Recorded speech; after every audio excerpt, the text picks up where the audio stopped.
estabilizados. De hecho, la presión en la que están en condiciones de reposo es menor que la presión atmosférica, sea que estemos a nivel del mar o a nivel de Cerro de Pasco o incluso en el Everest, siempre sucede lo mismo. Nuestro proceso de ventilación en realidad ocurre por un cambio de presiones en donde la presión intratorácica siempre tiene que ser menor. Bien, para que pueda haber ingreso de aire, necesariamente nuestra presión interna tiene que ser menor, que es algo completamente contrario a lo que sucede en la ventilación mecánica. En la ventilación mecánica nosotros generamos una presión positiva para que ingrese el aire, pero de manera fisiológica nuestros pulmones ejercen una presión negativa. Bien, y eso es por una ley física, que es la ley de Boyle, que ahorita la vamos a repasar. Bien, pero para eso es necesario que recordemos que nuestras células son principalmente oxidativas, sobre todo en condiciones de reposo, y fue una de las primeras cosas que vimos en la primera clase. Bien, y esto es justamente lo que marca la necesidad de extraer oxígeno del medio.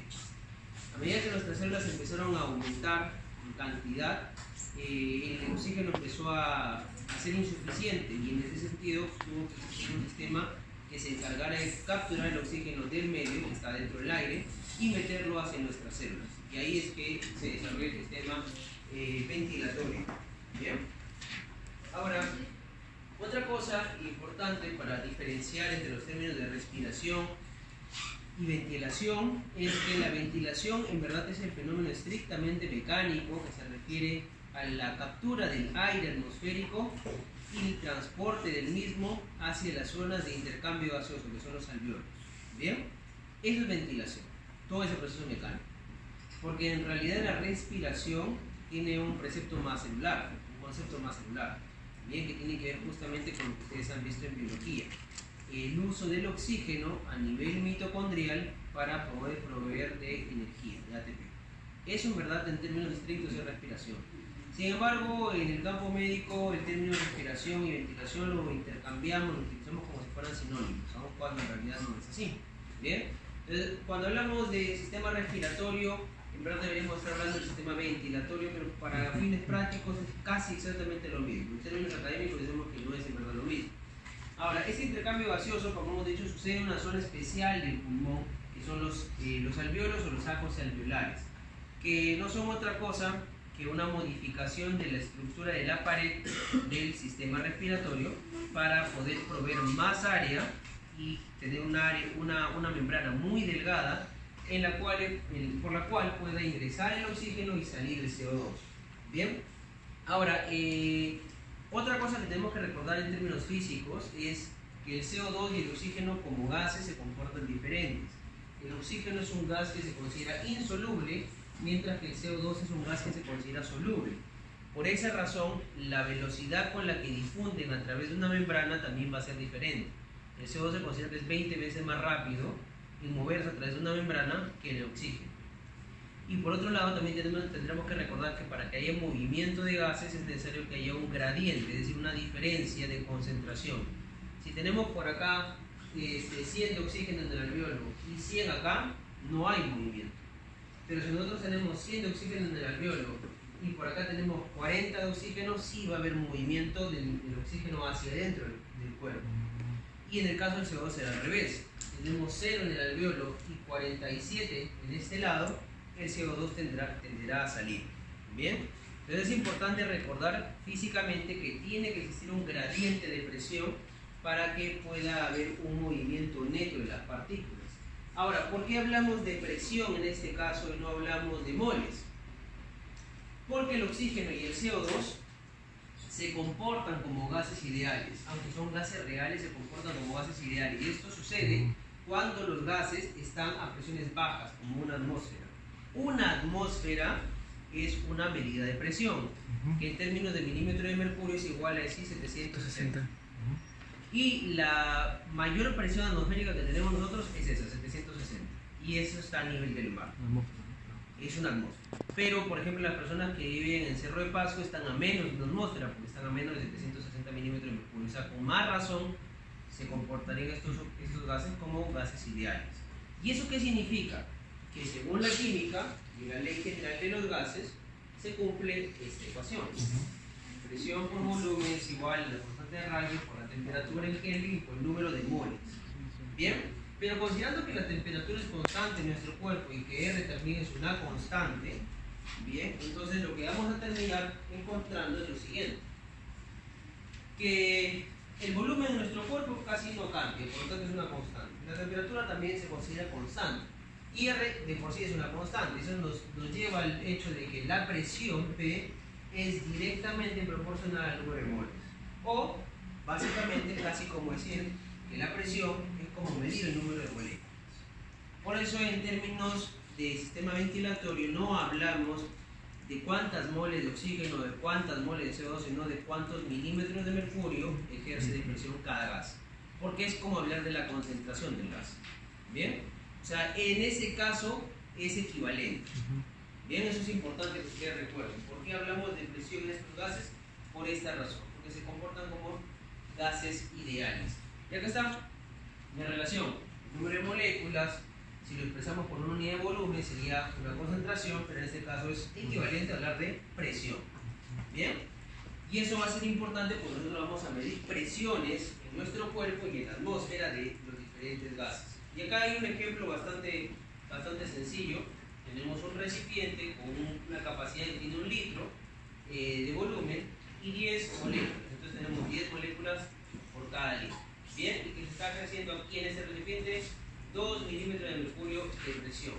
Mientras que por el otro lado tenemos 5 moléculas en 1 litro, a 5 mol por litro, con 1 milímetro de presión.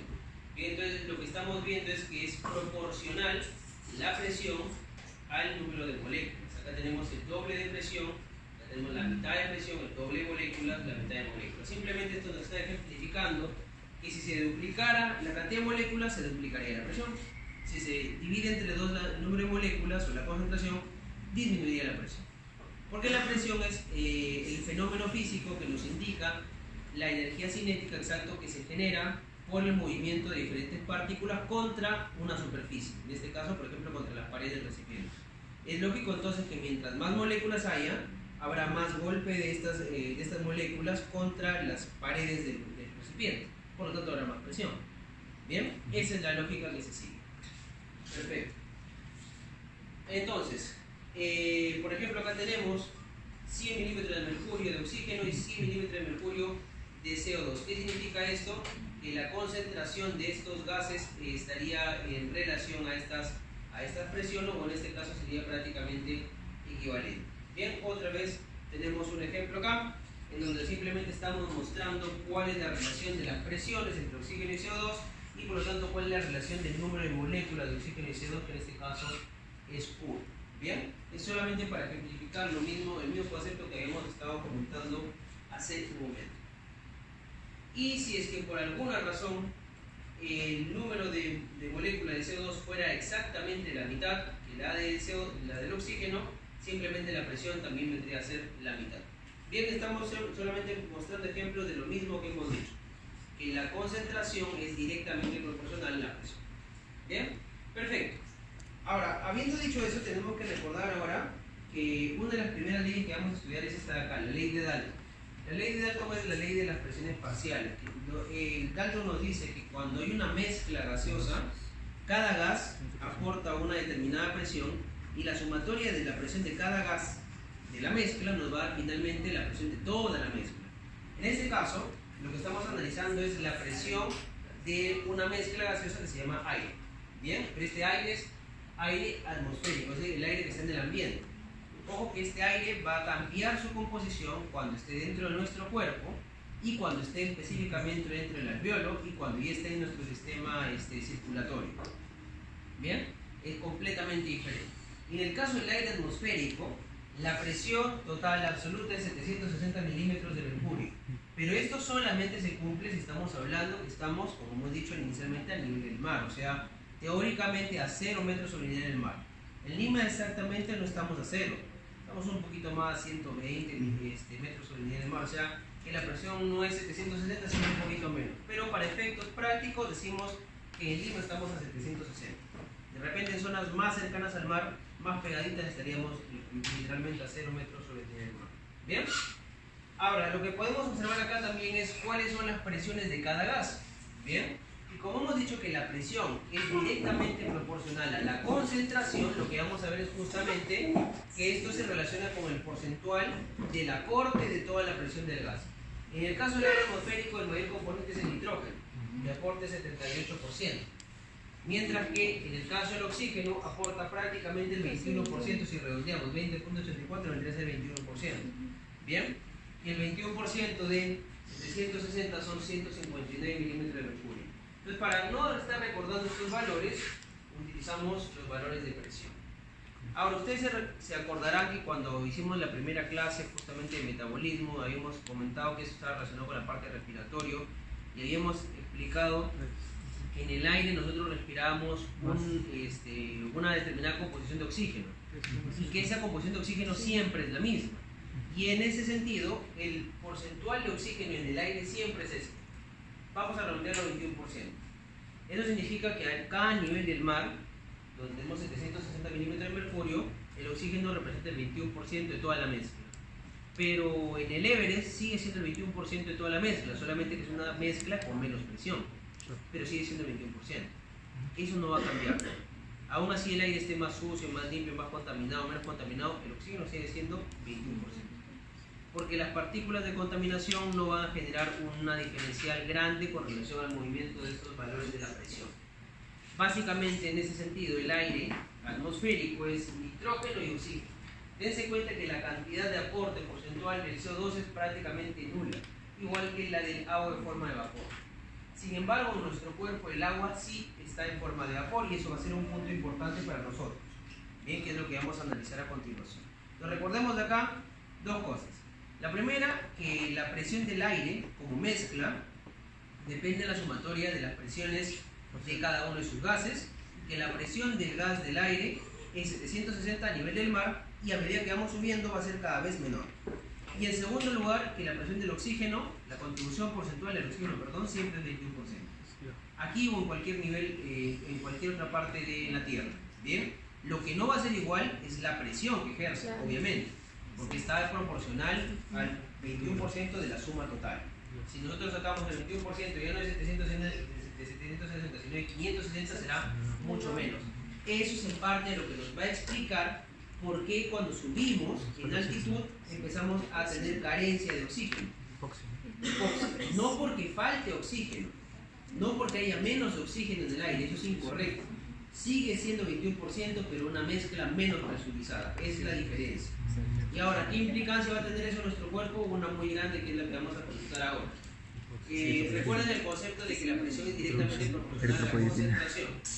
Entonces, para explicar primero lo del agua, vamos a tomar el ejemplo de este recipiente como si fuera nuestro pulmón. ¿Bien?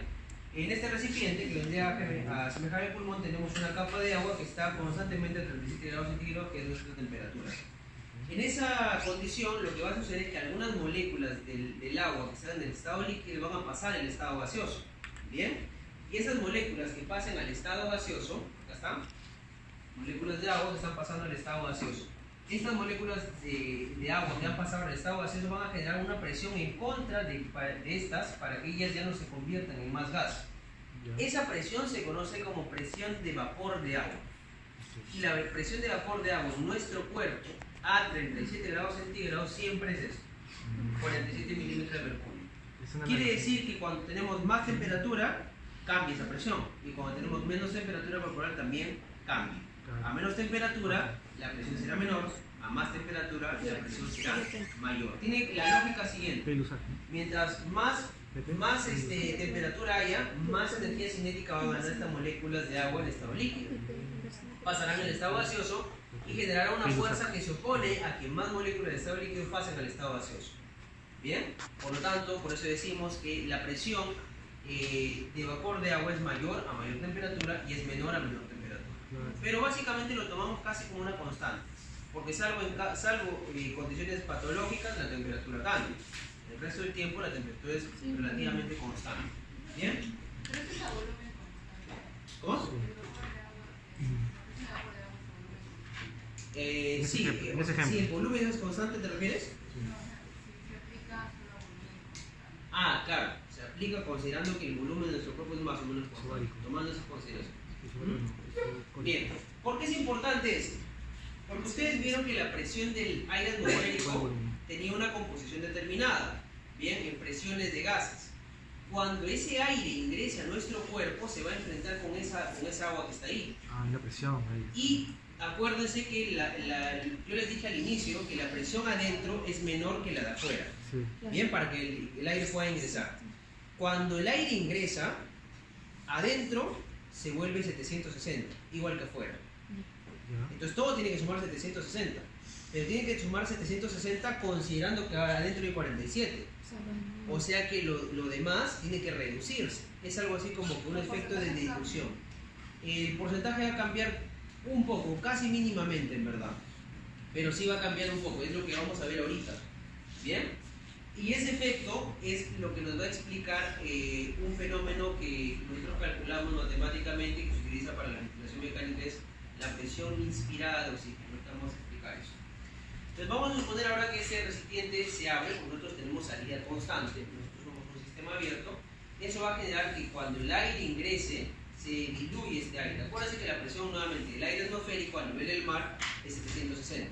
Pero cuando este aire quiera ingresar al recipiente, este recipiente que ya contiene agua, va a tener que sumar junto con lo de afuera 760. Entonces eso nos genera un efecto de dilución. Entonces lo que vamos a hacer es, básicamente, es restar de esos 760, que eran del aire, los 47. Eso nos va a dar 713. Y acuérdense que esos 713, que básicamente son nitrógeno y oxígeno, el 21% sigue siendo oxígeno. Ah, pues es menor. Entonces, si ustedes sacan el 21% de esa diferencia, esa realmente es la presión de oxígeno en nuestro organismo cuando está entrando el aire. En otras palabras, afuera el oxígeno está bajo una presión de 659, como vimos en la gráfica, en una tabla. Pero cuando ingresa, producto de que adentro hay agua, tenemos que restarle esa agua para saber la nueva presión de la mezcla del aire atmosférico, nada más, si quisiéramos analizar el atmosférico, 713. Y si a eso le sacamos el 21%, nos va a salir 149. O sea que digamos que ha perdido como que fuerza el gas del oxígeno. Bien, está diluido. Por eso es que la presión que está entrando es menor. Y cuando llega al alveolo va a llegar con esa presión. Eso se llama presión inspirada de oxígeno. Es la presión que le llega al alveolo. ¿Y por qué va a ser importante eso? Porque esa presión que le llega al alveolo es la que se encuentra con la presión de oxígeno que está en nuestros capilares. Si hay diferencia, el oxígeno ingresa. Y de hecho es así. Porque a nivel del mar, que estamos tomando nuevamente siempre el ejemplo a nivel del mar, a nuestros alveolos llega 149 milímetros de mercurio de presión de oxígeno. ¿Ya? Y en nuestros capilares tenemos una presión de oxígeno, en la porción venosa, de más o menos 40. O sea, hay bastante diferencia de presión para que el oxígeno ingrese. Pero ¿qué pasaría si, como sucede cuando vamos a la altura, en vez de que ingrese al alveolo 149, ingresa 100, ingresa 70, ingresa 60, hay menos gradiente y por lo tanto hay menos intercambio gaseoso. Igual hay intercambio gaseoso, no significa que la persona que está en altura, que recién ha subido a altura, no esté ingresando oxígeno a su cuerpo, sino que lo hace en menos cantidad, en menos cuantía. Por lo tanto, la hemoglobina capturará menos oxígeno. Y eso es lo que genera los fenómenos de hipoxia. Por eso es tan importante calcular la presión inspirada de oxígeno. Y es lo que ustedes colocan en la maquinita de ventilación mecánica. Ahora vamos a aprender cómo se calcula eso, aunque ya lo hemos hecho razonando un poquito. Bien. Esta apertura de este envase, que era lo que estábamos analizando, que es como nuestro sistema respiratorio, genera que todo el tiempo estemos perdiendo agua también. Por eso es que decimos que una de las pérdidas de agua, cuando viene fisiología de interés renal, con aprender esto, se llama insensible, es decir, de la que no nos damos cuenta. ¿Bien? Y esa pérdida de agua va a aumentar, obviamente, mientras más temperatura haya y mientras más respiraciones o más ventilaciones tengamos. ¿Cómo así? Miren, más o menos perdemos entre 500 mililitros y 1 litro de agua cada 24 horas. Es la pérdida insensible respiratoria. ¿Bien? Pero por cada grado que suba nuestra temperatura, adicional a esto, vamos a aumentar 150 mililitros por cada 24 horas. O sea, vamos a empezar a generar deshidratación. Por eso las personas que están, por ejemplo, con fiebre, pierden más agua. Y por eso es que se le dice que hay que rehidratarlas. Igual, por cada 5 respiraciones por minuto, aumentamos 100 mililitros por 24 horas nuestra pérdida de agua. Tampoco es un montón, es verdad, pero igual aumenta. O sea, nosotros perdemos de 500 a 1000 mililitros por 24 Por día, exacto. por día. O sea, 1 litro de vapor de agua. Claro, de agua en forma de vapor, pero igual pérdida de agua. Y eso es importante cuando hacemos el equilibrio hídrico, para saber cuánto ingresa y cuánto sale. La pérdida insensible también se cuenta. Claro que la pérdida insensible no es la más grande. La más importante es la pérdida urinaria, que es a través de nuestra micción. Pero las pérdidas insensibles son muy importantes considerables. Bien, cuando se hace balance hídrico. Entonces, recuerden este valor. Ahora, ¿cuál es la frecuencia respiratoria normal? Ya que dice que cada vez que aumenta 5 respiraciones por minuto. Más o menos entre 12, 15 hasta 16 respiraciones por minuto se considera lo normal. Bien, en el adulto. Sí, hasta 17 pueden tomar algunos. Bien, en el adulto. Los niños tienen frecuencias respiratorias más altas. En el adulto joven, entre 12, 15 hasta 17, pues. Bien, una persona que en reposo o en condiciones de no ejercicio les llegue con 30 respiraciones por minuto ya está hiperventilando. Ahora, el ejercicio es otra cosa, es otra condición. De lo que en el reposo estamos en 12, 15, 17 respiraciones por minuto, en el ejercicio podemos aumentar 30, 40, 55, 60 respiraciones por minuto. O sea, hasta ese nivel puede llegar, puede aumentar bastante. El sistema ventilatorio en ese sistema, en ese sentido, tiene un techo bastante alto. ¿Bien? Perfecto. Continuando con este análisis entonces. Ya habíamos dicho que el aire se iba a diluir, y eso es efecto de que acá tenemos una cierta cantidad de la presión del aire atmosférico y se enfrenta con esta presión de vapor de agua. Bien, entonces lo que hacemos básicamente es restarlo. Acá está la operación. Entonces, si quisiéramos calcular cuál es la presión inspirada de oxígeno nada más, bien, para hacerse para este gas en este caso, a nivel del mar, tenemos la presión atmosférica 760 de la mezcla gaseosa del aire, la presión de vapor de agua a 37 grados centígrados 47. Restamos. ¿Para qué restamos? Para saber cuánta de presión nos queda del aire atmosférico. Pero como sigue siendo, y dijimos eso siempre, 21% de oxígeno de toda la mezcla del aire atmosférico, sacamos el 21% de esta presión. Eso nos da 149. ¿Bien? Ahora, si nosotros lo ponemos en fórmula, la fórmula se saca como sigue. La presión inspirada de cualquier gas, en este caso de oxígeno, es igual a la fracción inspirada multiplicado por la diferencia de la presión atmosférica menos la presión de vapor de agua, ambos en milímetros de mercurio. ¿Bien? Sí. Ahora, ¿qué cosa es esta fracción inspirada de oxígeno? Este porcentaje. Es cuánto representa el gas, en este caso oxígeno, de toda la mezcla. ¿Qué pasaría, por ejemplo, si ustedes tienen una persona que llega con baja saturación de oxígeno, su oxígeno es una poca la hemoglobina, está entrando en fase de hipoxia, tiene asma y ustedes quieren sacarlo rápidamente del cuadro con una terapia ventilatoria? Y en vez de ponerle 21%, le ponen una mascarilla que le permita que ingrese el aire con una mezcla, ya no de 21% de oxígeno, sino de 30% de oxígeno. ¿La presión inspirada subirá o bajará? Subirá, bueno. Subirá, ¿verdad? Porque ya no es 21% esta diferencia, sino 30%, va a ser más. De hecho, eso es lo que se hace. En la terapia médica lo más lógico de hacer en estos casos, en algunas situaciones, como por ejemplo en el mal de altura, es te ponen oxígeno. No es que te estén poniendo oxígeno al 21%, te ponen oxígeno a más del 21%. De tal forma que la presión inspirada, o sea, la cantidad de oxígeno, la presión de oxígeno que le llega al alveolo es mayor. Más gradiente, más difusión. Esa es la lógica. O sea, no significa que te esté metiendo oxígeno a mayor presión, sino a mayor porcentaje. Claro, a mayor porcentaje. Pero al haber mayor porcentaje significa que hay más concentración de oxígeno. O sea, mayor presión. Claro, va a haber mayor presión. Y necesitamos diferencia de presiones. Mientras más grande sea la diferencia de presión, va a ser más fácil que el oxígeno difunda hacia adentro de nuestro cuerpo, en el alveolo. ¿Bien? ¿Se entiende eso? Perfecto. Ahora, vamos a ver que eso también tiene límites. No es que ustedes van a aumentar la diferencia de ese gradiente 10, 20 veces más y significa que 10, 20 veces más va a aumentar la difusión. La difusión tiene una ley que ahora vamos a ver, que tiene algunos limitantes. ¿Bien? No es directamente proporcional esta relación, pero sí que mientras más diferencia de gradiente, positiva obviamente, más difusión de oxígeno hasta cierto límite. ¿Bien? Vamos a ver eso justamente. Ahora, nuevamente esta presión de vapor de agua va a depender de la temperatura del cuerpo. bien, de la temperatura del cuerpo. A esta fracción de oxígeno nosotros en términos médicos a veces le leemos FiO2 nada más. FiO2. Y a la presión inspirada FiO2. Bien. O sea, cuando hablan de manera rápida en los hospitales se refieren a eso. En ese sentido, para abreviar, ¿no? Ahora, ojo que esto se puede calcular para cualquier otro gas, ¿ah? Por ejemplo, podrían calcular ustedes la presión inspirada para el CO2, la misma cosa. Fracción inspirada de CO2, presión atmosférica menos presión de agua. Pero la fracción inspirada. Esto sigue siendo lo mismo. Le cambia el porcentaje. Ajá. Y el porcentaje del CO2 vimos que era 0.03, o sea, prácticamente cero. Cero por cualquier cosa sigue siendo cero, o sea, la presión inspirada de CO2 es prácticamente cero, o sea, lo que le llega al alveolo de CO2 en presión casi es cero.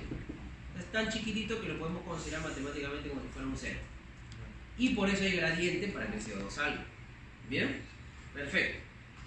Claro. Ahora que ya hemos entendido eso, veamos algunos ejemplos. Acá está el cálculo de la presión inspirada de oxígeno, bien, como lo hemos puesto en fórmula. Y acá está el aire inspirado. Bien, miren que la tabla ha cambiado. Vamos a retroceder a la tabla anterior. Miren estos valores: 563 de nitrógeno y 149 de oxígeno. Vamos a retroceder a la primera tabla. ¿Por qué? El oxígeno ha disminuido en presión. Claro, como bien dijo Alejandra, el porcentaje cambia, sí cambia un poco. Miren, acá es 20.8, o sea, 21%. Y ahora aquí es 19.67. Claro, pero ojo, es 19.67 toda la nueva mezcla. Pero si ustedes sacan esto de lo que quedaba, ese 613, sigue siendo 21%. ¿Me dejo entender esa parte? ¿Sí? O sea, en la primera tabla, les digo esto porque no vayan a tener confusión. En la primera tabla vimos efectivamente que el oxígeno es 21% de toda la mezcla. ¿Bien? Y ahora en este caso es 19% de toda la nueva mezcla, pero la nueva mezcla está incluyendo agua, ¿verdad? Si ustedes sacaran solamente cuánto representa el oxígeno de esto de acá, que era 713, sigue siendo 21%. Por eso es que habíamos multiplicado por 21%. ¿Bien? Tomando la premisa de que el oxígeno del aire atmosférico siempre sigue siendo 21%. Esto ya no es aire atmosférico, por eso dice arriba aire inspirado. El problema es acá el agua, ¿no? O sea, no hay problema sino el que causa la diferencia. Le estamos quitando el valor del agua para seguir teniendo en cuenta solamente a los dos componentes principales. En este caso ya le estamos incluyendo. Claro, ahora sí, porque es una nueva mezcla. Entonces tengan presente de que miren cómo en el sistema ventilatorio la mezcla de gases cambia. Una cosa es la composición del aire que está ahorita en el ambiente y cuando llega a su cuerpo ya tiene otra composición. ¿Se puede decir que la presión de vapor de agua es la base de todo esto?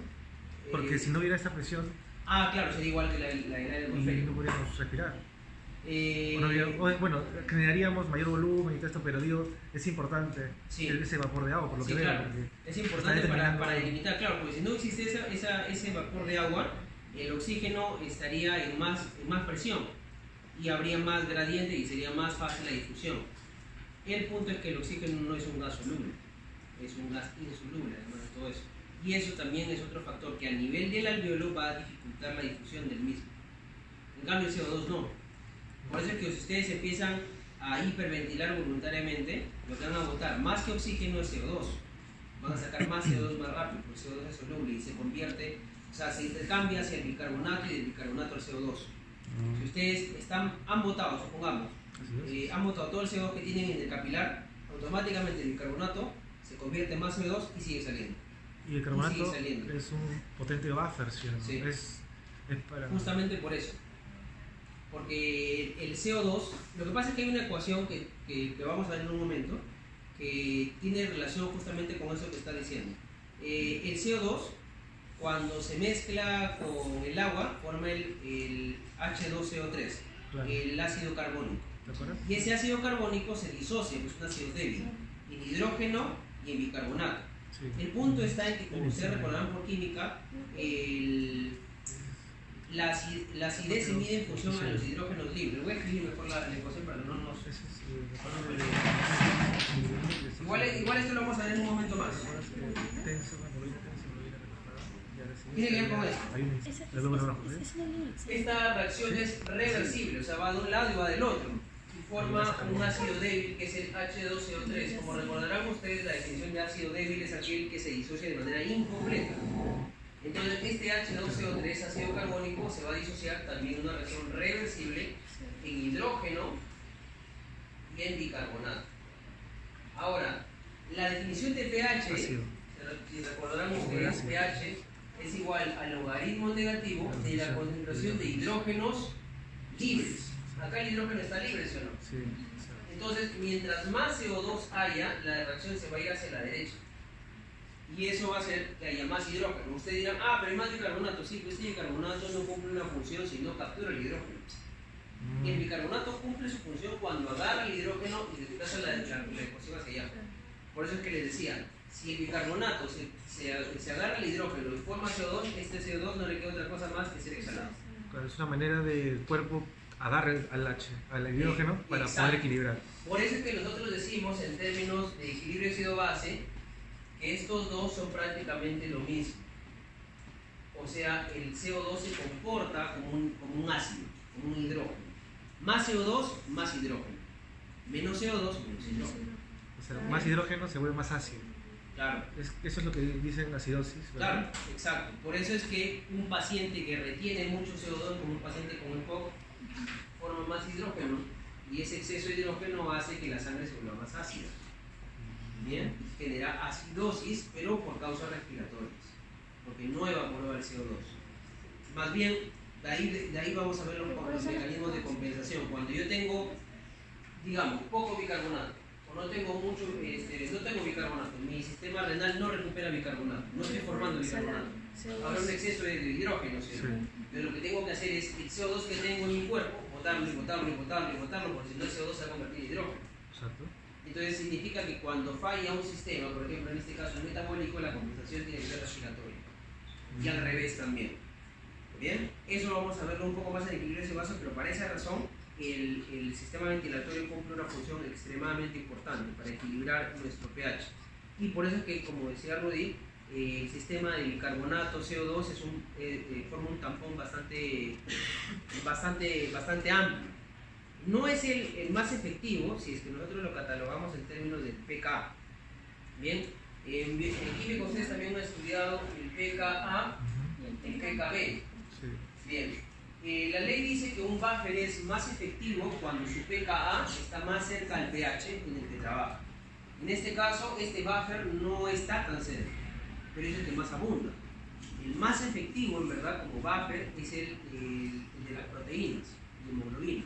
Pero no es que abunde en nuestro cuerpo. Entonces, hay dos consideraciones para que un buffer sea bueno, sea considerado como bueno. Uno, que el pKa esté cerca del pH en el que trabaja, y dos, que esté ampliamente distribuido. La hemoglobina y las proteínas cumplen con la primera premisa, pero no están ampliamente distribuidos. En cambio, ya casi, por eso es que se considera el primer sistema amortiguador. ¿Bien? A ver si lo entendí. O sea, el CO2 al mezclarse con el agua de adentro Ajá, hace toda esta reacción. toda esa reacción, exacto. Pero yo cuando respiro o hago hiperventilación, ¿no estoy botando CO2? Bota CO2, exacto. Entonces, si bota CO2, este hidrógeno está disminuyéndose. Para que bote CO2, el bicarbonato se ha tenido que juntar con el hidrógeno, ya no hay hidrógeno libre. Entonces, la ecuación de acá haría que el pH sea mayor, O sea, se vuelve básico. básico. O sea, yo al respirar más, estoy haciendo básico mi médica. Exacto, eso es lo que justamente pasa en la altura. Alcalosis. En la altura pasa alcalosis. Hay alcalosis respiratoria. Cuando respiro mucho. Mucho. Una frecuencia respiratoria alta Ajá. causa alcalosis. Y Y es lo mismo que va a pasar si ustedes ahorita empiezan a hiperventilar, se van a empezar a marear. Se marean por la alcalosis. Alcalosis. Hay más afinidad por el oxígeno, ¿no? Por medio de la hemoglobina. y esos pacientes que respiran con una bolsita, ¿es por eso también? ¿Eso? Claro, porque cuando tú estás en la altura y empiezas a hiperventilar, lo que estás botando es CO2. Cuando respiras dentro de una bolsa, el CO2 se queda acumulado. No botas tanto CO2 y normalizas el pH. Bien, o sea, es toda una cuestión de desequilibrio ácido-base lo que genera las manifestaciones del mal de altura, el soroche. Bien, ¿hasta ahí vamos? Sí, pero Ya, chévere. perfecto. Vamos a regresar en lo que estábamos. Bien, de todas maneras, era importante quería aclarar. Están bastante relacionados todos estos temas, solamente que estamos intentando desglosarlos poco a poco. Bien, entonces ya sabemos que tenemos dos mezclas diferentes. Una era el aire inspirado, el aire atmosférico y el otro el aire inspirado. Bien, acá está la fórmula, rápidamente ya lo habíamos visto, lo que significa cada uno de ellos. Y acá está lo que les decía. Esta es una máscara. Bien, la máscara de bigote, la máscara de venting, ahí está el porcentaje que se administra. ¿De venting? De venting, ¿ah? Entonces, en función al porcentaje, a la fracción inspirada, ahora ya saben que es fracción inspirada de oxígeno, va a aumentar la presión inspirada de oxígeno si es que nosotros aumentamos una mol. ¿Bien? Aumentamos la fracción inspirada, aumentará la presión inspirada. Sí. En este caso estamos manejando eso nada más. ¿Bien? Ahora, ¿qué es lo que pasa en la altura? Vamos a utilizar las mismas ecuaciones. Por ejemplo, si colocamos, antes de eso, si colocamos en la máscara una fracción inspirada del 40% de oxígeno, bastante oxígeno, la presión inspirada, que llega acá al alveolo, miren cuánto es, 285. Bastante, ¿no? Un gradiente enorme. Entonces, con tranquilidad el paciente debería llevar su oxígeno a la hemoglobina. ¿Y cómo se dice la presión del oxígeno capilar? ¿Es 40? ¿Cómo se dice? Ya, esa es la presión arterial, presión venosa de oxígeno. Presión venosa de oxígeno, esa es 40. 40. Presión venosa de oxígeno. Y ya cuando sufre el intercambio va a tener otro valor que va a ser más o menos 100, ahorita lo vamos a ver. Bien. Hasta ahí entonces la presión inspirada de oxígeno, si es que ponemos una mascarilla con 40% de oxígeno. Pero ¿qué es lo que pasa si nosotros nos vamos a Morococha, por ejemplo? Un poco más de 3.500 metros sobre el nivel del mar, donde tenemos una presión atmosférica de 412. Reemplazamos los valores. Acuérdense que estamos hablando en este caso de aire atmosférico, por lo tanto sigue siendo la fracción inspirada 21%. 21% por 412 menos 47. Miren cuánto llega al alveolo. 76. Entonces se ha reducido el gradiente, porque por el lado del capilar solamente llega a 40. Entonces el gradiente es más pequeño. La difusión va a existir, sí va a existir, pero va a ser menor. Y ese gradiente, ¿para qué es necesario? Para que el oxígeno que difunda se una a la hemoglobina.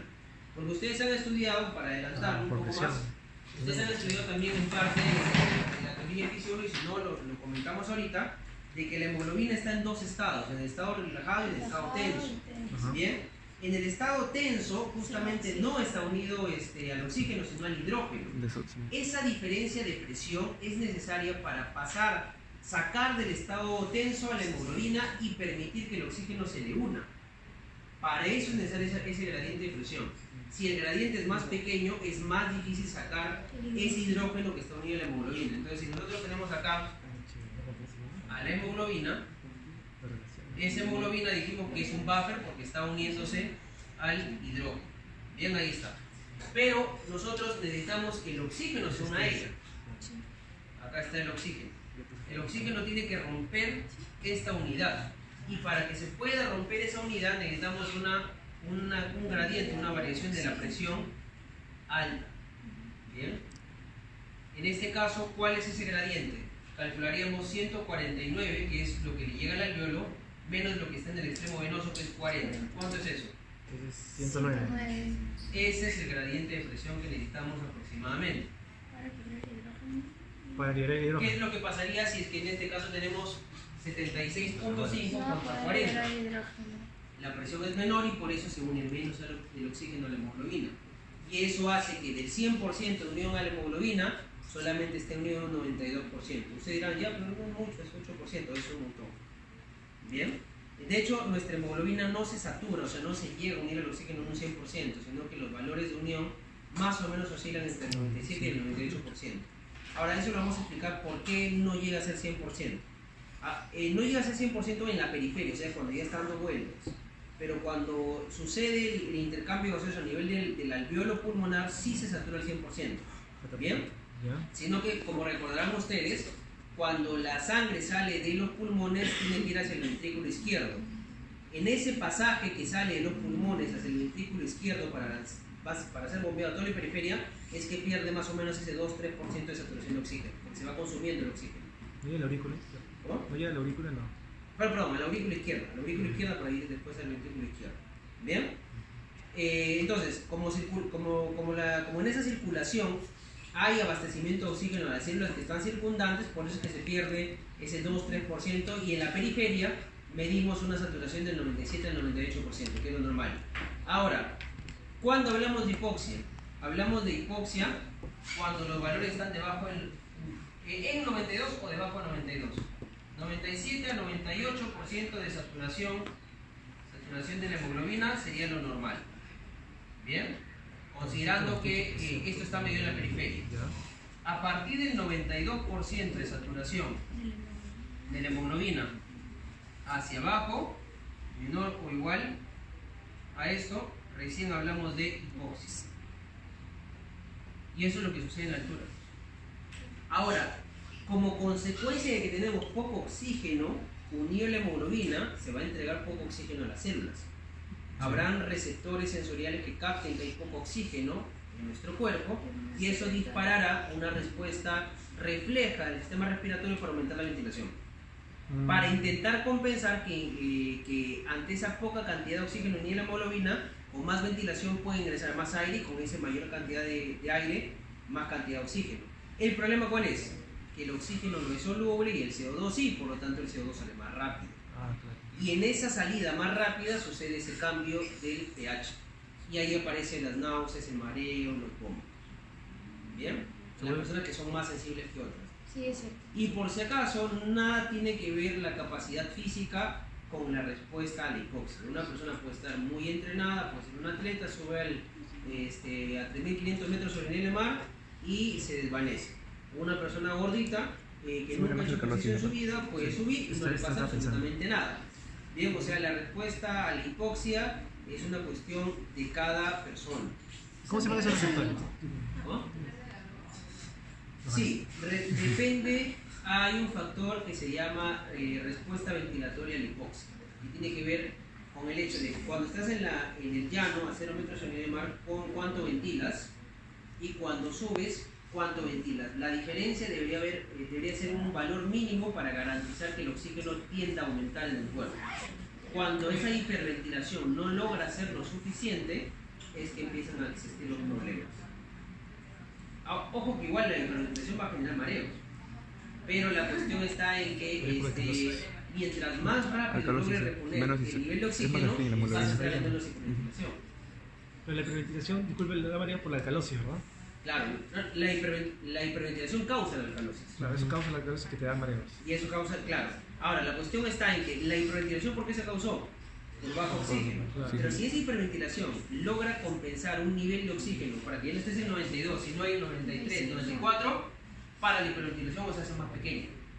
Y por lo tanto la probabilidad de que manifiestes náuseas, mareos, vómitos es menor. Y eso usted menciona que eso no depende de la capacidad física. ¿No? Eso No o sea, depende. es un mito porque, profe, yo practicaba deporte y había unas chicas que en una ciudad, por ejemplo, venían de Cusco a Purímac y a esa altura y hacían resistencia. Y la mayoría de profesores decían de que, o sea, siempre se la llevan los del sur porque, o sea, entrenan en más altura y por ende tienen a resistir más cuando hacen maratón. Eso es cierto. Sí, pero, por ejemplo, o sea, ellos pueden venir aquí a la costa y no les afecta, pero nosotros vamos allá y de repente sí nos afecta. Claro, lo que pasa es que, bueno, hay que definir dos cosas.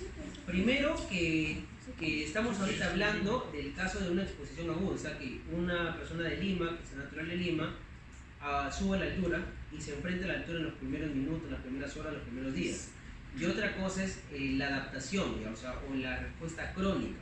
En el caso de una persona de la altura que venga acá, tiene mecanismos que han permitido que responda adecuadamente a la altura en algunas circunstancias, como por ejemplo estructurales, como podría ser el aumento de la caja torácica, el aumento de la fuerza inspiratoria propiamente dicho, o sea, por los músculos inspiratorios, son cambios mecánicos, ¿bien? Que cuando llegan acá les favorece, que no tenemos nosotros cuando estuvimos.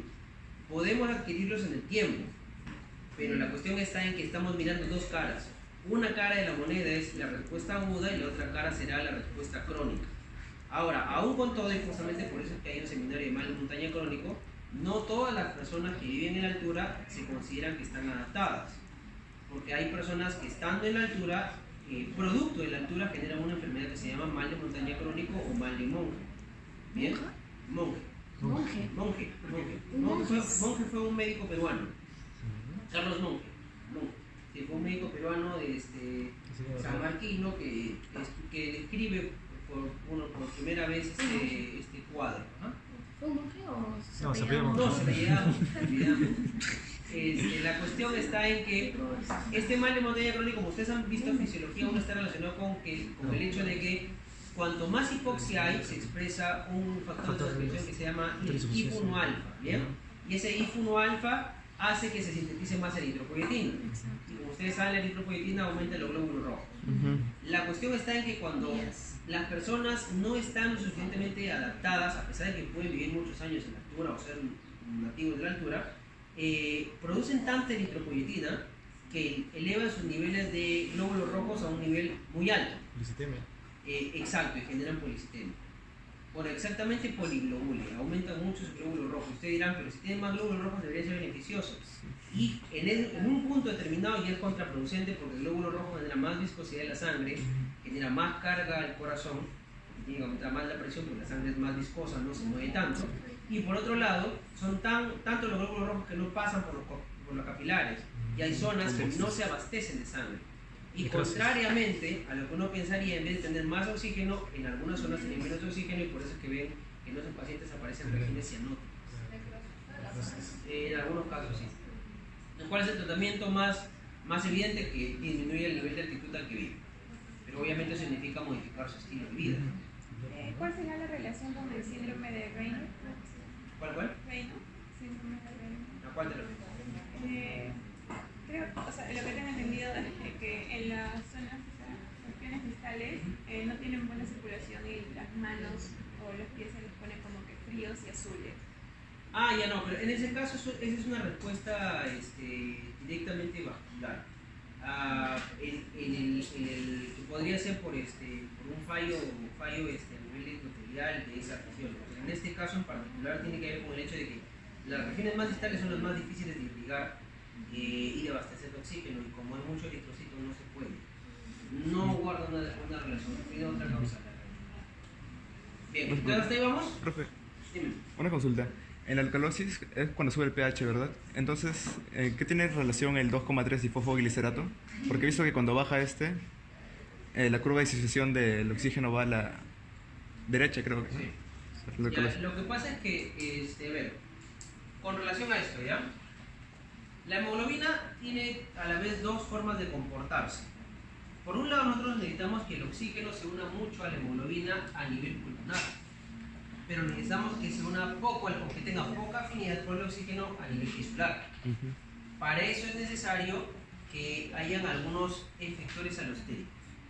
El 2,3 bifosfoglicerato es un efector alostérico. La hemoglobina se comporta de esta manera. Este es el porcentaje de saturación a la hemoglobina, y esta de acá es la presión de oxígeno pero en la arteria, ya una vez que tenemos el oxígeno metido en nuestro cuerpo. ¿Bien? La curva de disociación de la hemoglobina tiene esta forma. ¿Qué significa esto? Que a una determinada presión se alcanza el máximo porcentaje de saturación. Tú subes más la presión de oxígeno, o sea, la concentración de oxígeno ya no se va a unir más a la hemoglobina. Vamos a poner que este punto sea el 100. Que dijimos que casi no sucede en la periferia. Bien. Ahora, cuando tenemos algunas circunstancias, esta curva podría desplazarse de esta manera o podría desplazarse de esta otra. ¿Qué significaría si analizamos esto? Que en un mismo punto, por ejemplo, a esta presión de acá, a esta presión vamos a ponerle que sea una presión de 70 milímetros de mercurio en la arteria. ¿Bien? A esta presión, miren cómo está unido en la curva azul, cómo está unido en la verde y cómo está unido en la roja. Cuando tenemos el desplazamiento hacia la derecha y hacia abajo, significa que a una misma presión hay menos unión del oxígeno por la hemoglobina. O sea, el oxígeno se está disociando de la hemoglobina. Los que mueven la curva hacia este lado son algunos efectores alostéricos. ¿Cuáles son? El 2,3 bifosfoglicerato, por ejemplo, que lo produce el glóbulo rojo. pero eso lo produce sobre todo cuando estamos en la periferia, que es donde necesitamos que el oxígeno se separe de la hemoglobina. ¿Qué otra cosa más? El aumento de los hidrógenos, en otras palabras, la disminución del pH. Eso también sucede a nivel tisular. ¿Por qué? Porque se acordarán ustedes que las células hacen metabolismo oxidativo y eso genera más CO2 y el exceso de CO2 genera hidrógeno. El aumento de hidrógeno hace que se desplace la curva y el oxígeno se una menos en la hemoglobina. Y por otro lado, la temperatura. ¿Bien? La temperatura. Mientras más temperatura haya, esta curva también se desplaza hacia abajo. Eso significa que producto del metabolismo celular se libera calor y el aumento del calor hace que la hemoglobina se pierda en afinidad por el oxígeno. Esto de acá tiene que ocurrir en la periferia. Eso se llama efecto Bohr. ¿Bien? En el libro de Galton lo pueden encontrar. Y más bien en los pulmones tiene que ser al revés. El oxígeno tiene que tener mucha afinidad. Como nosotros estamos buscando que tenga más afinidad, más bien lo que tendrá que suceder en este caso será exactamente lo contrario. A este nivel tiene que disminuir el 2,3 bifosfoglicerato, tendrá que disminuir la cantidad de hidrógenos, por lo tanto aumentar el pH y la temperatura. Y disminuir la temperatura. Ahora, como sobre todo este factor de acá, como estamos sacando CO2, si estamos sacando CO2 a nivel pulmonar, aumentará el pH. Eso hace que la hemoglobina pueda unirse más fácilmente al oxígeno. O sea, para que el oxígeno se una a la hemoglobina necesita también de la salida del CO2. ¿Ven? Porque eso es lo que genera el cambio del pH. Esos son efectores alostéricos. Ahora, ¿qué es un efector alostérico? Es cualquier condición o sustancia que genera un cambio en la función de una enzima. La hemoglobina se comporta como una enzima. Porque cuando la hemoglobina tiene 4 sitios de unión para el oxígeno, uno en cada subunidad, tiene 4 subunidades, cuando llega una molécula de oxígeno, esta primera que llega le facilita el acoplamiento a la segunda molécula de oxígeno. Y esta segunda, el acoplamiento a la tercera y esta tercera a la cuarta. Por eso es que la hemoglobina se comporta facilitando la unión de los otros oxígenos. Si en algunos otros sitios de estas regiones de la molécula proteica se une alguna otra estructura, podría ser que facilite aún más la unión al oxígeno o que lo dificulte. Eso es un efector alostérico, aquel que facilita o disminuye la función enzimática. ¿Quién determina, en qué momento debe haber un factor interno que determine a la hemoglobina que le diga, ya sabes qué, fabrícame 2,3 bifosfoglicerato? Claro, lo que pasa es que eso está en función al pH mismo del glóbulo rojo. Y el glóbulo rojo, como recordarás, está capturando CO2 de la periferia, y en función a eso produce más, es un efector para producir más 2,3 bifosfoglicerato, y ante la ausencia del aumento del CO2, más bien disminuye su producción. Está relacionado por eso mucho con el CO2. ¿Y bien? Perfecto. Ya sabemos cómo se disocia hemos hablado rápidamente sobre la curva y continuamos con el hecho de que hay poca presión a nivel del alveolo y por eso entramos en hipóxia. Bien. Ahora, mecánicamente, ¿cómo es que se produce el fenómeno de la ventilación? Para eso decimos que había una ley que es, en este caso, la ley de Boyle. Como recordarán, la ley de Boyle es una ley a temperatura constante. ¿Bien? Considerando que nuestra temperatura corporal es constante, lo que sucede es lo siguiente. ¿Bien? Presión 1 por volumen 1 es igual a presión 2 por volumen 2. Eso es lo que dice la ley de Boyle. En otras palabras, cuando la presión disminuye, aumenta el volumen. Y eso es lo que pasa en nuestro cuerpo. Vamos a agrandar esta figura acá, para poder ver mejor esto. Veamos. Estamos en el reposo, en esta figura de acá. ¿Bien? Tenemos la presión atmosférica afuera, 760 milímetros de mercurio. Acá está, 760 milímetros de mercurio. La presión intrapulmonar, 760. Bien, en ese caso estamos en los dos lugares iguales y por tanto no hay gradiente. Pero cuando yo quiero tomar aire, bien, cuando quiero ventilar, necesito que el diafragma se contraiga. Cuando el diafragma se contrae, en verdad se aplana, baja. Pero al bajar, ¿qué es lo que pasa con el volumen? Aumenta. Y al aumentar el volumen, manteniéndose la temperatura, la presión cae, que es lo que vamos a ver acá. Y cae ligeramente, ¿eh? De tal forma que la presión solamente va a tener una diferencia de 3 milímetros de mercurio. Miren, la presión dentro del pulmón va a ser 3-4 milímetros de mercurio con respecto a lo de afuera. O sea que mientras afuera sigue siendo 760, acá va a ser 756, 757 milímetros de mercurio dentro del pulmón. Y solamente con ese cambio es suficiente para que ingrese el aire. ¿Cuánto aire ingresa en cada toma? En cada ciclo ventilatorio, 500 mililitros aproximadamente. O sea, eso significa que es bastante efectivo el proceso. Bien, los pulmones tienen que tener la capacidad para poder distenderse. Y eso es lo que medimos en la espirometría. 500 mililitros por cada respiración. Por cada respiración, por cada ciclo. 500. ¿Bien? Y se considera que más o menos la misma cantidad de aire que ingresa es la que sale. ¿Bien? Más o menos es el volumen. Volumen corriente se llama. Pero eso depende también del peso de la persona, ¿o no? ¿Cómo? Eso también depende del peso de la persona, no tanto. Relativamente, más o menos es fijo. Basándonos en la fórmula de MET, por ejemplo. Ya. Eso depende de los kilogramos. ¿O no tiene nada que ver esas cosas? En teoría sí tiene que ver. Claro, tiene que ver. Por eso es que hay un rango entre 500, 650 hasta casi 700 en el reposo. Ese rango está en función al peso, como dices tú. Pero con eso es más que suficiente para abastecer la cantidad de oxígeno que necesitamos en cada minuto. Nosotros necesitamos que en cada minuto ingresen 250 mililitros para una persona de 70 kilos. En términos relativos, o sea, para el peso corporal dijimos que era 3.5 mililitros por cada kilo por cada minuto. Pero eso está relacionado con este ciclo ventilatorio. Que más o menos en promedio para una persona de 70 kilos se considera, por los diferentes métodos de cuantificación, que la cantidad de aire que ingresa acá son 500 mililitros. Una persona más grande puede ser 650 más o menos. ¿Bien? Ojo, en el caso de las personas que son que vienen de la altura, lo que se ve es que su volumen corriente es mucho mayor. ¿Eso qué? Su volumen corriente, la cantidad de aire que ingresa por cada ciclo respiratorio es mucho mayor, entonces eso puede ayudar a compensar la cantidad de oxígeno que puede ingresar en total. ¿Y por qué? ¿Y por qué se da eso? Por el aumento de la caja y por el aumento de la fuerza del diafragma y de los músculos accesorios. Eso es lo que genera este cambio. Ahora, durante la ventilación no solamente desciende el diafragma, también actúan los intercostales, sobre todo los que elevan la parrilla costal.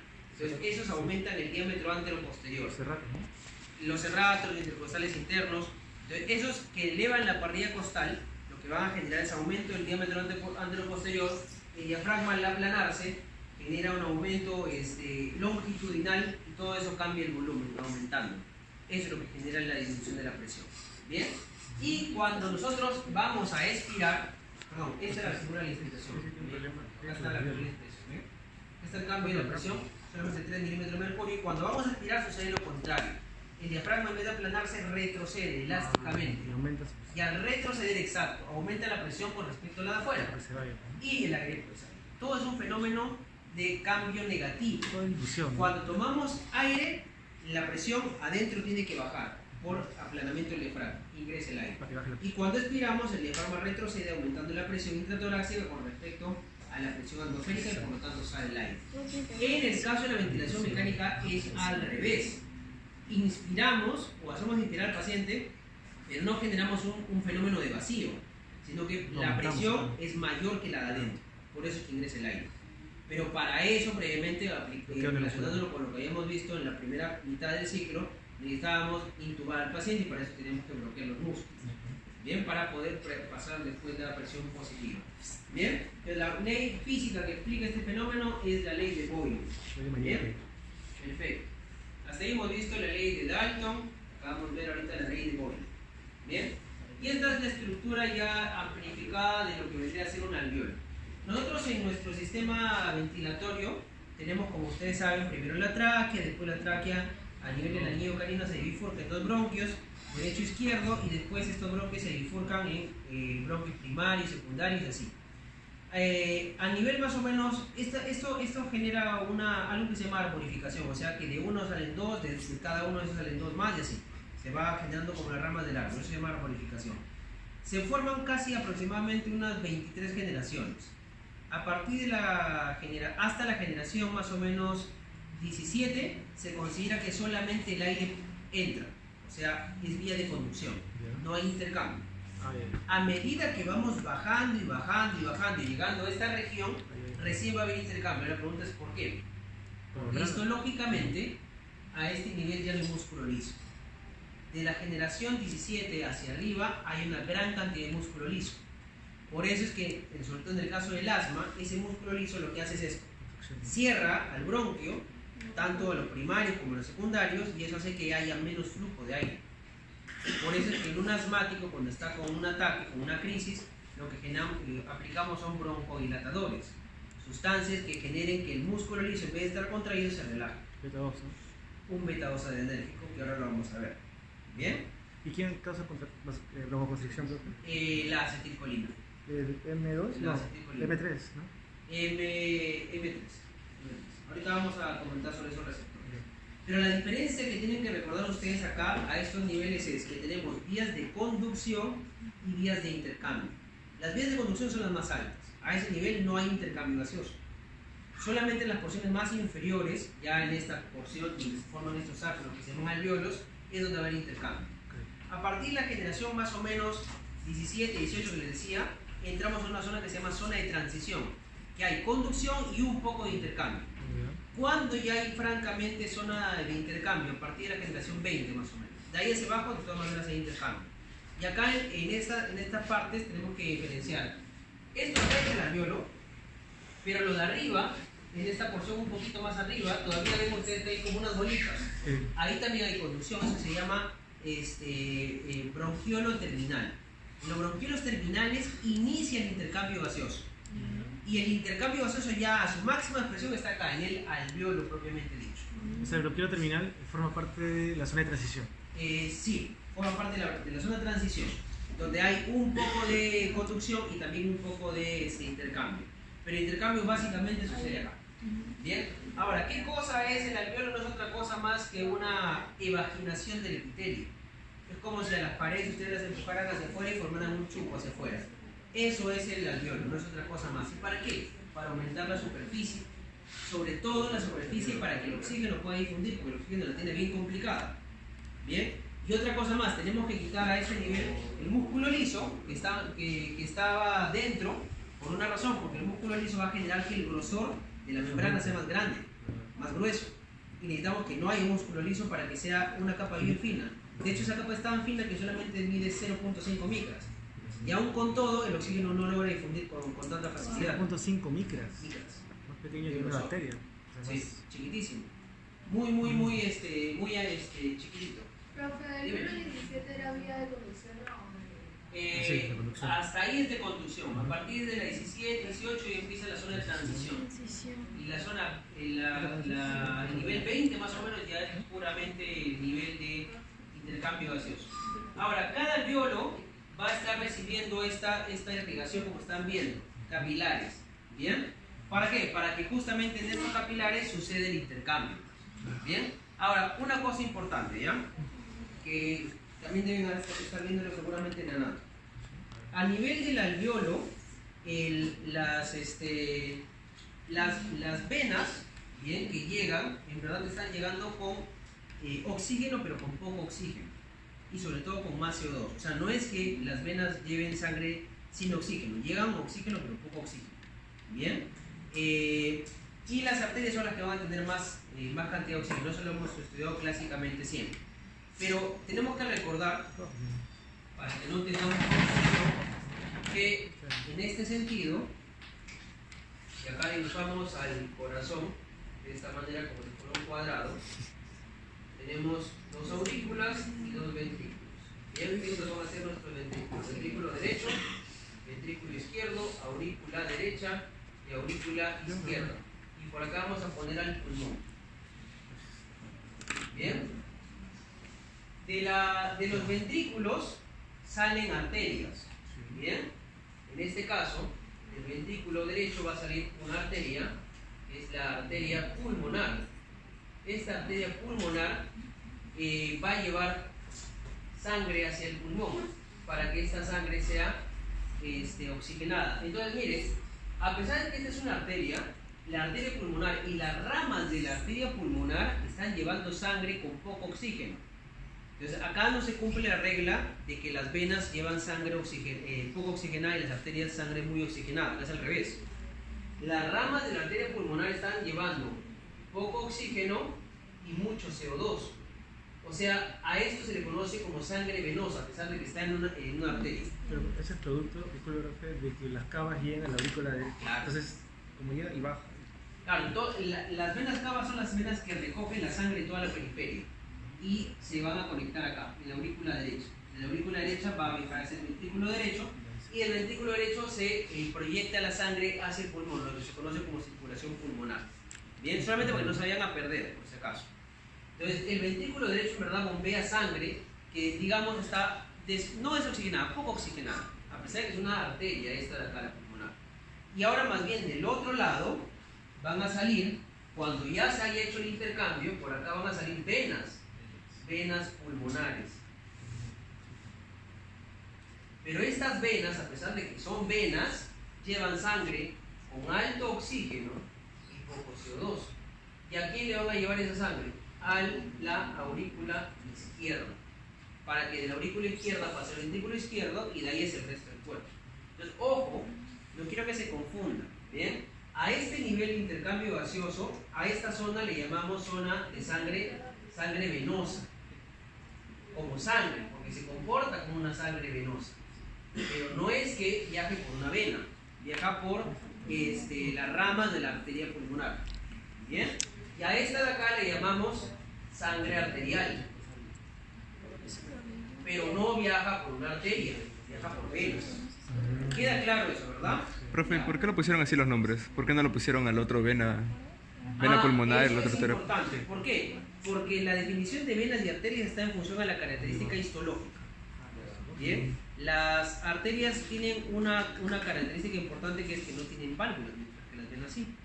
Estas de acá no tienen esas válvulas que tienen, por ejemplo, el resto de venas. Tienen acá unas válvulas especiales, pero que no configuran las venas de las válvulas de las venas. Esa es una. Y la otra es por la cantidad de músculo liso que tienen. Entonces, eso hace que histológicamente sean clasificadas como arterias. ¿Bien? Claro, aunque no Por esa cumpla su razón. Claro, que puede generar confusión anatómicamente, pero es importante que recuerden eso. ¿Bien? En términos fisiológicos hablamos de sangre venosa y sangre arterial. ¿Bien? Pero en términos anatómicos tienen que recordar que la sangre venosa de este lado va a viajar por arterias y la sangre arterial va a viajar por venas. ¿Bien? Pues ya para ir cerrando, estamos casi cerca de la hora. Acá está. Esto es lo que hemos visto hasta el momento. Llegaba el oxígeno con una presión, que es la presión inspirada de oxígeno, que llega con una presión de 149. Y por el extremo venoso, que ya saben que viaja por la rama de la arteria pulmonar, tenemos 40 milímetros de oxígeno. Entonces hay gradiente. El gradiente es la diferencia entre estos dos. Cuando termina de suceder el intercambio, en el alveolo quedan 100 milímetros de presión de mercurio, bien de oxígeno, estamos hablando de oxígeno, y en el lado arterial van a quedar 100. Bien, o sea, casi la diferencia matemática. Bien, perfecto. Ojo, a esta presión que llega, se le llama presión inspirada de oxígeno, la que llega al alveolo. Pero la presión de oxígeno alveolar es la presión que queda después del intercambio. Entonces tenemos presión del oxígeno atmosférico, presión del oxígeno inspirado, que es lo que llega al alveolo, y después del intercambio, presión del oxígeno alveolar. Son tres cosas diferentes, por favor. ¿Bien? Ahora, lo que siempre vamos a ver es que la presión del oxígeno alveolar, o sea, después del intercambio, siempre es igual a la presión del oxígeno en la arteria. Esa es una ley. Tiene que cumplirse, ¿ven? Por eso es que ustedes ven que los dos lados es igual. ¿Puede repetir ese enunciado que mencionó al último? Sí, claro. La presión del oxígeno en el alveolo es la presión que queda después del intercambio. Y esta presión del alveolo, de oxígeno alveolar, siempre va a ser igual a la presión del oxígeno en el lado arterial. ¿Bien? Lado arterial que ya saben que está viajando por venas, que van a ir hacia el corazón. Perfecto. Entonces, en este caso no hay mucho problema porque vemos que la matemática más o menos se cumple. Si sacamos la diferencia entre esos dos lados, sería lógico que por un lado nos quede 100 y en otro casi 100. Así para salvo unos cuantos números de más o de menos, pero no hay mucha diferencia. Pero para el CO2 no es así. Para el CO2 es la cosa. Miren, en el CO2, para el lado del extremo venoso tenemos 47 milímetros de mercurio, que es lo que se ha recogido de todo el cuerpo. ¿Bien? Y la presión inspirada de CO2 Casi nada. es casi nada, o sea, Cero. básicamente cero. Entonces tenemos 47 contra 0, debería quedar mitad. Pero no queda así. Quedan 40 en el alveolo y 40 en el lado arterial. ¿De dónde salió esa matemática ya? Lo que sucede es que estábamos recordando hace un momento esta ecuación de acá. De que, voy a levantar esto. De que el CO2 es un gas soluble. Entonces, ¿qué es lo que sucede? Que en este caso, estos 47 milímetros de mercurio de CO2 contra estos 0 salen. ¿Bien? Están saliendo. Pero cuando ya empezó a salir, automáticamente el bicarbonato se convierte otra vez en CO2 y sigue saliendo. Y otra vez sigue saliendo y sigue saliendo. Pero eso va a estar limitado por el tiempo que dura el pasaje de la sangre. ¿Bien? Que es más o menos 0.75 segundos lo que demora en pasar la sangre por acá.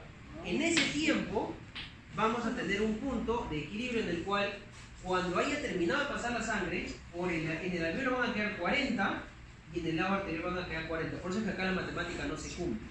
Es por la naturaleza de cómo el CO2 se comporta con el agua. Se mezcla con el agua y forma ácido carbónico, pero también al revés. El ácido carbónico se puede disociar en CO2. En este caso lo que está sucediendo es eso.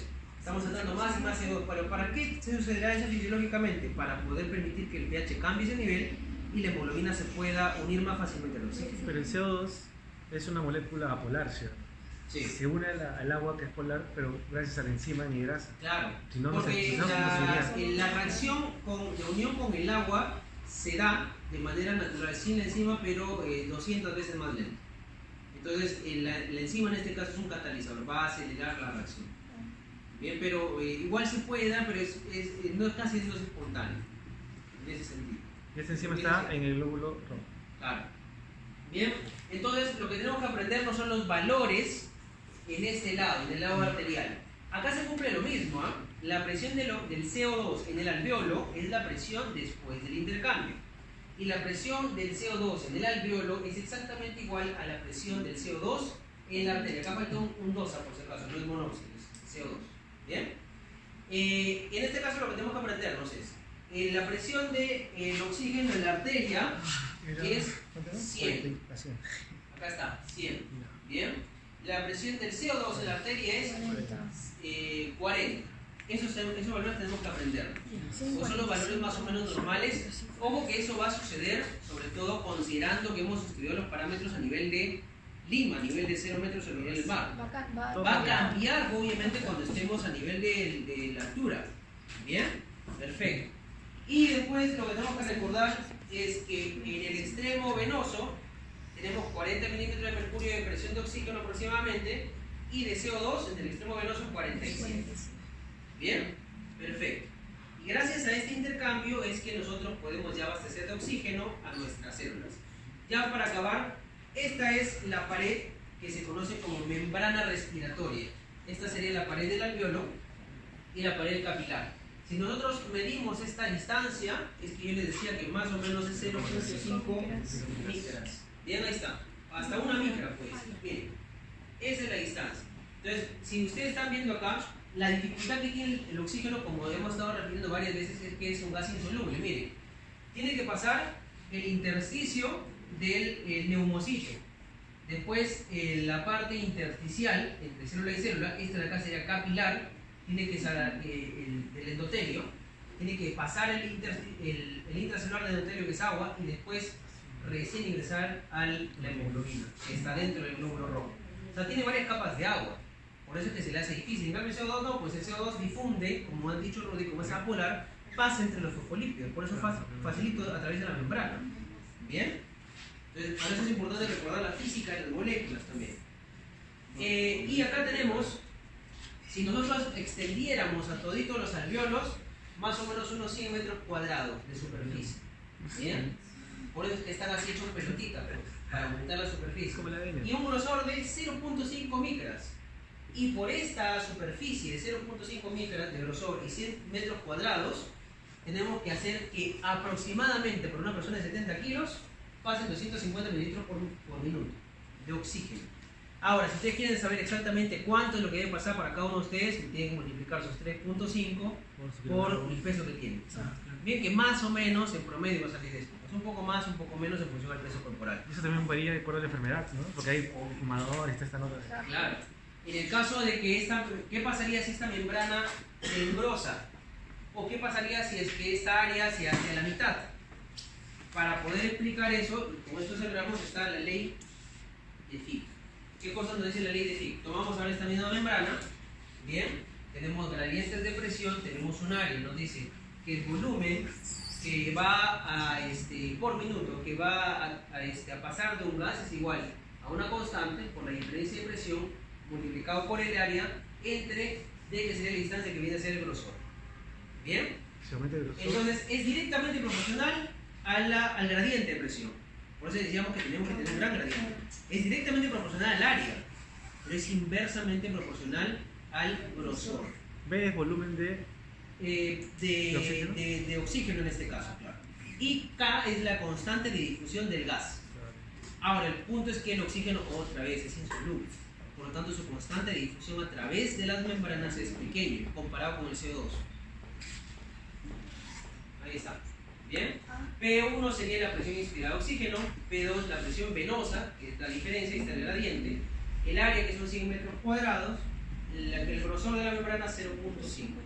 ¿Bien? ¿Qué pasaría si cambian alguno de estos? Por ejemplo, el área se hace la mitad, todo va a reducirse a la mitad. ¿Qué es lo que pasa cuando tenemos un pulmón que no funciona? ¿Bien? ¿Qué pasaría si tenemos aumento del agua intersticial a ese nivel pulmonar? Dependiendo del grosor, va a reducirse también el volumen. Ahí está. ¿Bien? Lo que habíamos comentado. Igual en este caso, tenemos un edema pulmonar, aumentamos la membrana a 2, lo duplicamos, se reduce el volumen de consumo del gas a la mitad. ¿Qué es lo que causa el cigarro? ¿Cómo? ¿Qué es lo que causa? ¿Aumento o disminución del área? ¿O las dos cosas? No, en el caso del cigarro tiene otro efecto que no solamente es físico, sino a nivel de intercambio, sino que genera disminución de la distensibilidad del pulmón, que eso ya afecta el volumen total de aire y como consecuencia también de oxígeno, ¿no? Y acá está la famosa K, era la constante de difusión. ¿Bien? Ya con eso cerramos. Miren, 20 veces más que el oxígeno. El oxígeno le ponemos como 1 de difusión. El CO2 como 20. Como si no estuviera acá, prácticamente. Por esa razón es que el CO2 sale y sale y sale como si nada. ¿Bien? En cambio el oxígeno no. ¿Bien? ¿Queda claro eso? Bien, ahora con todo esto ya la próxima semana lo que vamos a hacer es básicamente lo que concierne a espirometría, que es medir volúmenes. Bien, medir volúmenes de aire, no de oxígeno, de aire. Ahora, tienen que haber determinados volúmenes para garantizar esto que hemos dicho. La cuestión es que la próxima semana vamos a aprender cuáles son esos volúmenes normales. ¿Bien? ¿Alguna pregunta? ¿Todo claro? Literatura, Guyton, ¿no? El Guyton es una buena, para por lo menos la parte de física de la respiración, yo sí les recomiendo Guyton.